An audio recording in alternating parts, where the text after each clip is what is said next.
Hey everyone, this is Jasmine. I'm a Reiki and Mental Alchemy practitioner. My Instagram for my offerings is Sun Pluto Alchemist. And if you would like to find out more about me or what I do, I'm gonna leave my details below so you can check them out. So before I go on to talk about what I want to talk about today, I just want to show everybody that I got a new necklace, I got a new choker, and I'm really in love with it.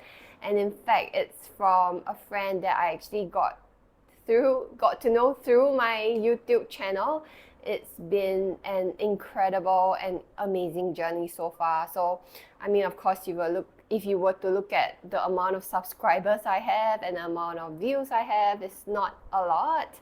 But I'm really grateful for all of the people who kind of like chance upon and then start DMing me, start chatting with me, and we eventually became friends. And also some of the friends who have been watching my channel and finding my content and my sharing really useful to them. And I'm really grateful to all of y'all. So thank you, and thank you for this amazing necklace. It's pretty amazing. Check out more, find out more about Kagum by Sabrina. I'm probably gonna leave the details below as well. Today, what I want to talk about is all of the animalistic or the primitive part of us, which I believe exists in all of us. So to share a little bit, one of my closest friend, Tonya, shared with me this podcast.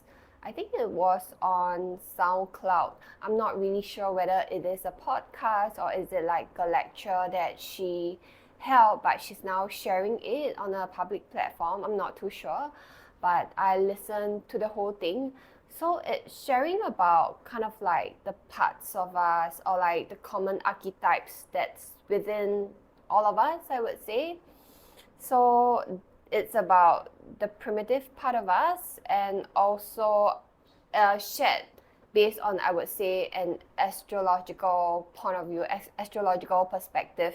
So personally, I'm not really well versed in astrology, but I'm just listening to how she described this archetype, which is, I would say, the animalistic or the primitive part of us.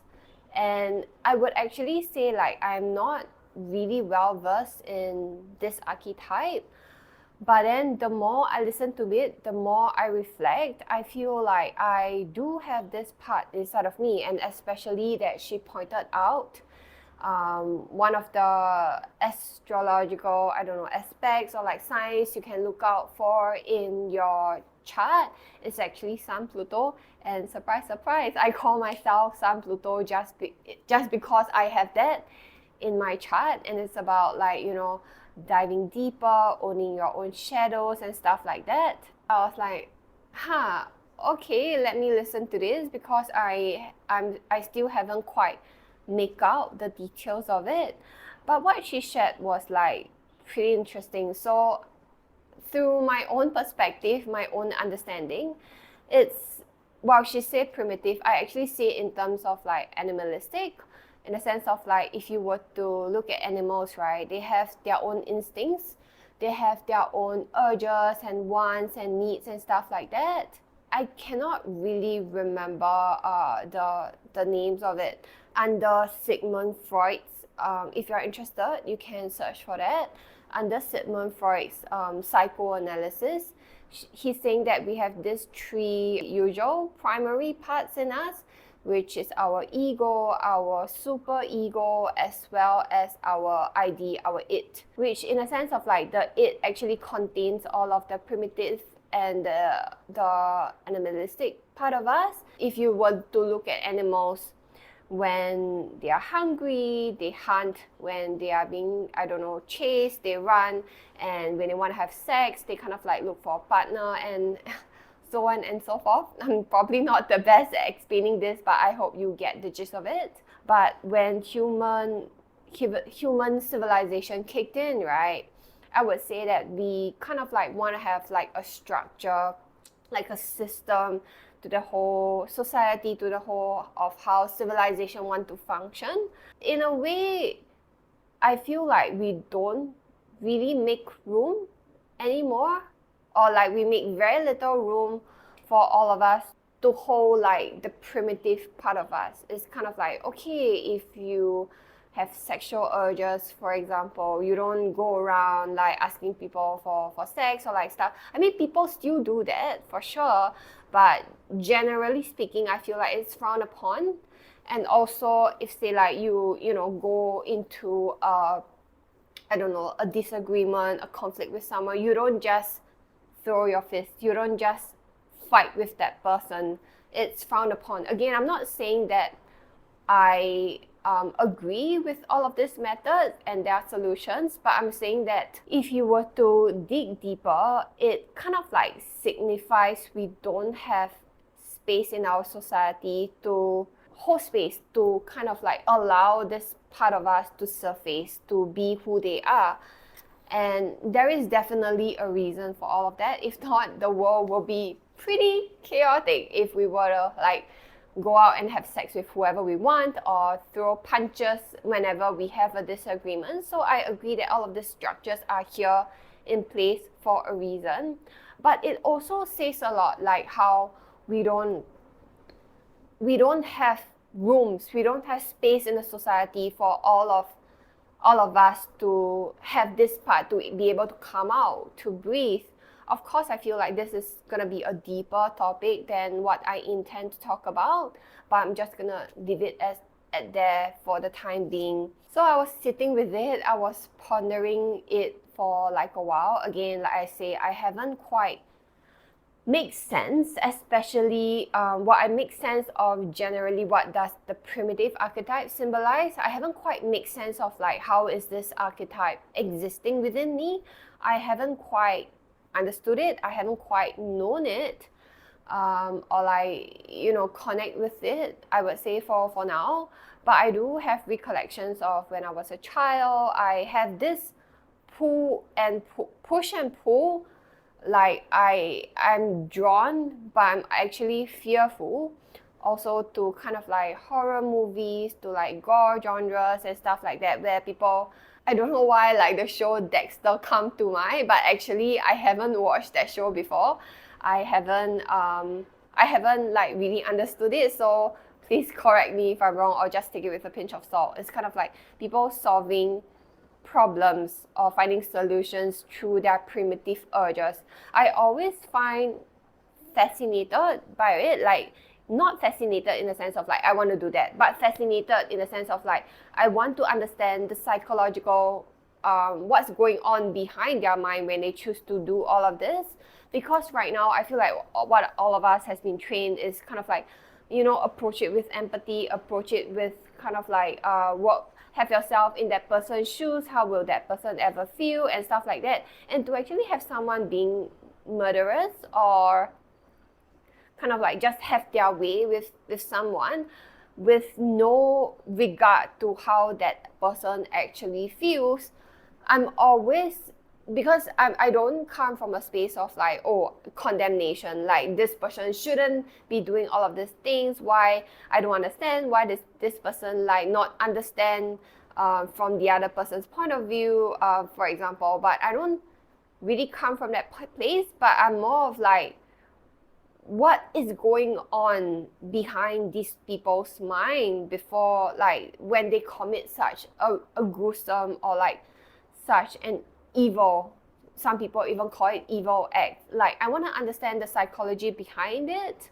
And I feel like one of the closest show that I've watched is obviously Joker, because not just that, because the Joker that we know of before that show, it's kind of like, this crazy clown, this person who just does like crazy things and stuff like that. And I remember my brother telling me that Joker once said this famous phrase, that you all think that I am insane, but the fact is, if you would understand stuff from my point of view, I am actually the sane one and all of you are insane. And that puts me in a place of like, hey, you know what? I'm actually judging something that I may not truly understand. So why not let me understand it first? before I judge, before I pass any judgment or make any comments. And true enough, with the brilliant show Joker, that movie came out, and it kind of like, obviously this is all made up, but it kind of like gave me a glimpse of the psychological aspect behind someone who could commit such gruesome act, being so murderous, all this kind of thing. It really makes me think, rather than just kind of like, diss it off and say like, oh, these people are not human, they're inhumane, they commit inhumane crimes and stuff like that. And this is something that I don't readily admit. I don't wish to readily admit again, because some people may come from a space of like judging me immediately just because of what I say, instead of like listening to the reason behind it. And the thing is, I haven't really quite understood it to the T that I'm able to explain all of these things. And again, once again, I still feel like I'm learning how to articulate better. So just bear with me for the time being. So all along, I have been very fascinated with the murderer, Ted Bundy. Just go Google him if you don't know who he is. He's an infamous murderer, rapist from, I think it was like, I don't know, the 70s or like the 80s. And I think what's the most fascinating part to me is, if you were to watch the documentary, or you were kind of like watch especially that phase of him being in court and having so much incriminating evidence against him, it's almost like a sure thing that he did all of these acts, he did all of these crimes. Yet the court itself is being populated by so many women, being so drawn to him, fascinated by him, and just infatuated by him. And I actually feel that little bit of sense in me, and I'm being very curious, like why would all of these women be drawn to this kind of guy where he could just hurt you, do unspeakable, unimaginable things to you in a heartbeat, yet you're so crazily drawn to this guy? I mean, just say, but for the benefit of the doubt, that they caught the wrong guy. Just say for the benefit of the doubt. But if, let's say, there is a chance of someone committing all of this unimaginable crime, there is a possibility of that. Why would you actually take that chance? I think that's the craziest part of it all. And I actually felt that like a little bit within myself, which is, it drives me nuts. Like, I need to understand this. So I have read stuff about him. I have read all of the details. I have watched the Netflix documentary on him. And when the show Extremely Wicked, Shockingly Evil and Vile, oh my god, this is a mouthful, came out in 2019, there was this strong urge of like, I need to watch this, I need to understand what's going on.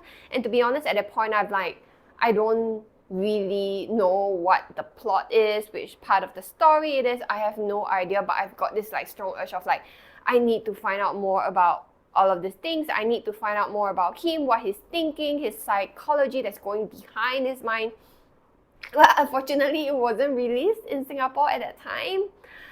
And then I feel like it was like released in Singapore probably a few months back or a year back. And then I saw it on Netflix. At that point of time, I lost interest, and then I bookmarked it.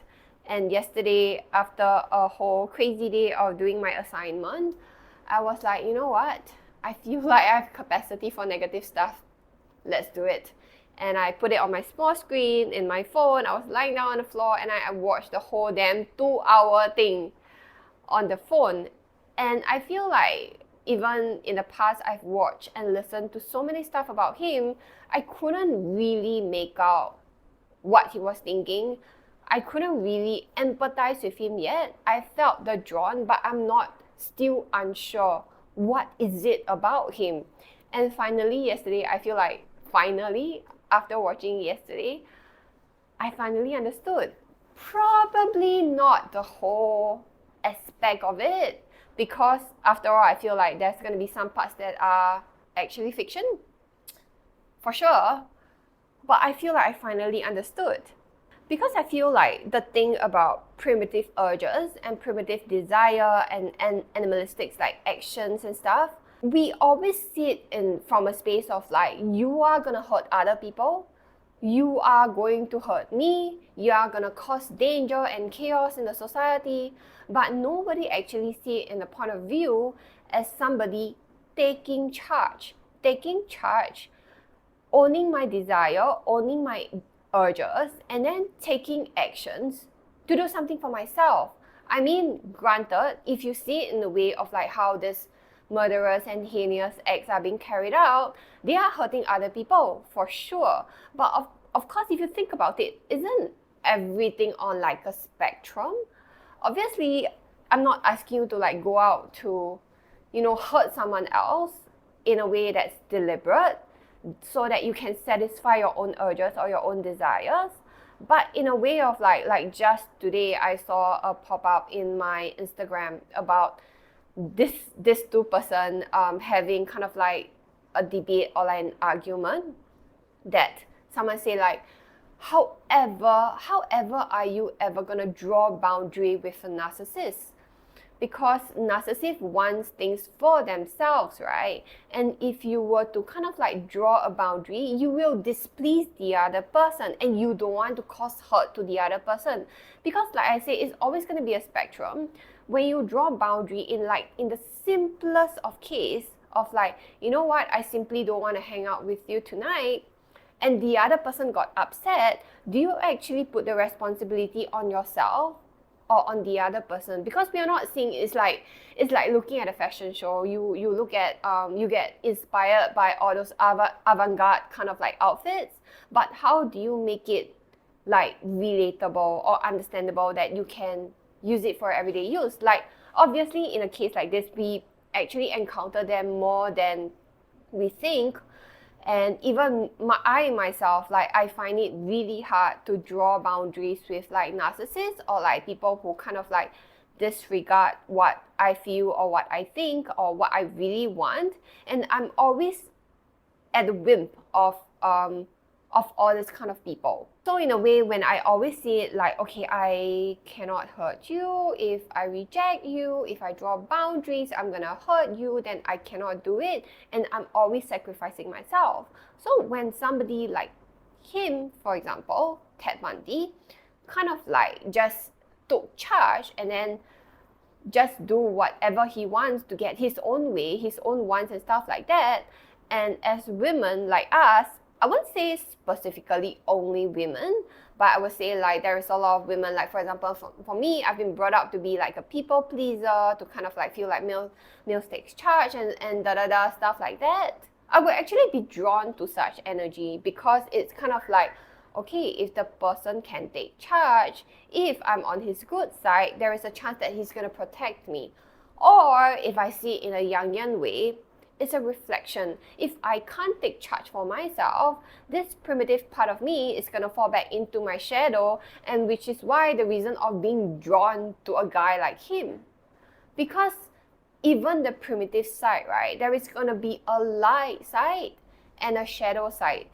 If you allow it to go into the shadow side, like him, it's going to come out like very dark, very big, and he's gonna start hurting people. So obviously there are like many layers to this, how we can analyze it. But if I were to analyze like why are so many women being drawn to him, of course his looks aside, I feel like it's this primitive energy that we women are not owning it ourselves, especially in a generation when it was like in the 70s or like the 80s. I feel like women are like stepping more into power nowadays, but not during that point of time. And also, just to analyze him, right? Like, I don't know if I can draw links like that, but I feel like so again, in that generation, I would actually say like the social construct or like the allowance for primitive parts of us to like kind of come out, like that is not widely accepted. I mean, we could see in like the culture, how society perceive it, and even in like kind of like how does your family perceive it. I feel like it's probably harder if, let's say, you come from a religious family, and I believe he does. I'm not too sure. I haven't really researched on this part, but if you're interested, you can look for it. But coming from like a family that don't allow our shadow side, don't allow our primitive side, and you need to be like prim and proper and intellectually, seems intellectually inclined or like smart and witty, but all this kind of part you need to like hide and suppress. I feel like this is what happened. This is kind of like, okay, my shadow can't hide anymore, I can't ignore it anymore, I can't suppress it anymore, and then when it comes back out, right, it's gonna bounce back with a vengeance. And which is why I feel like all of these things happen, again, based on the assumption that he is really the murderer. Because even when I look at the reports and his confessions and stuff like that, it's not, he didn't really like actually confess to it. So I just want to like put it out there as a disclaimer. So yeah, I feel like it's high time that we need to start owning our shadow, owning our primitive and animalistic side. I feel like it's a kind of, when we own it, we will be stepping into our power. We will be kind of like taking care of ourselves more, being able to draw boundaries and being able to discern kind of like, okay, how much responsibility, how much accountability do we want to take for other people feeling hurt when we reject other people. I want to put it out there that I feel like maybe for some of you, you might feel a bit hard to draw the link between taking your power, taking back your own power, stepping into your power, and also owning the primitive part of you, because I feel like for a lot of us, our mind are gonna instantly go to this place of like, oh my god, she's asking me to hurt people. No, okay? But I also want to put it out there, by rejecting someone on a date, there is a chance that you're going to hurt people as well. So see in the spectrum of like, bring it down into your day-to-day and then reflect on your life, the people around you, and how you respond to them. And also, like I say, I don't feel like I have fully owned this part. I feel like this part just got activated, just can't like feel safe enough to come back into my consciousness. So it's about me having this communication and understanding this part of me. And I also want to put it out there, because if, let's say, you are a people pleaser and all your life you have been exercising empathy, by owning this part of you, because it's always like two lessons. One lesson is learning about, empathy and walking in another person's shoes, and then understanding from the other person's point of view. And also the other part is understanding it from your own point of view. What do you want? What do you need? Your urges, your desires, and stuff like that. And it's definitely not gonna be either one. It's not as if like, oh my god, like if I'm gonna own my primitive and my animalistic part of me, I'm gonna lose empathy entirely for another person. I do not feel that you are gonna lose a skill that you have honed for almost your whole life just because you start to own the other part of you. In fact, it's gonna be vice versa. We are always gonna try to hold duality and polarity, and then hone both gifts, and then find a middle way between the two of this. But you need to hold and you need to understand both perspectives. It's not like, oh my god, if I'm gonna like start to stand up for myself, I'm gonna lose empathy entirely for another person. If I'm going to be accepted by society, I'm gonna disregard all of my needs I have inside of me. I really don't feel this is the way to go. It's about honing both aspects, both perspectives, and then finding a middle way. I feel like when I'm saying this, I'm just kind of like bringing this up to your attention. Again, I don't even kind of like have it figured out for myself. And even when I do, I'm gonna share how I figure out for myself. In no way am I going to like tell you what to do or tell you that you can do this, there's a set of instruction or stuff like that. Definitely not. I'm just bringing this up to your attention if you watch this. and know that it's through your own trial and error, it's through your own experience that you're gonna find a middle way how to hone this part of you. Okay, I'm gonna end here. This actually comes out longer than I thought. If you're waiting for my manifestation part 2, I intend to record it tomorrow. I'm sorry if you have been waiting for it and you haven't seen it up yet. And yeah, I'm gonna end here. Thank you so much for watching. I hope this gives you some enlightenment or new perspective. And if you have any question or any comments, feel free to leave them down below, or you can DM me through Instagram. This is Jasmine. I'm a Reiki and Mental Alchemy practitioner. If you like what you hear, you can subscribe to my channel in YouTube. And I'll see you guys tomorrow. Bye bye.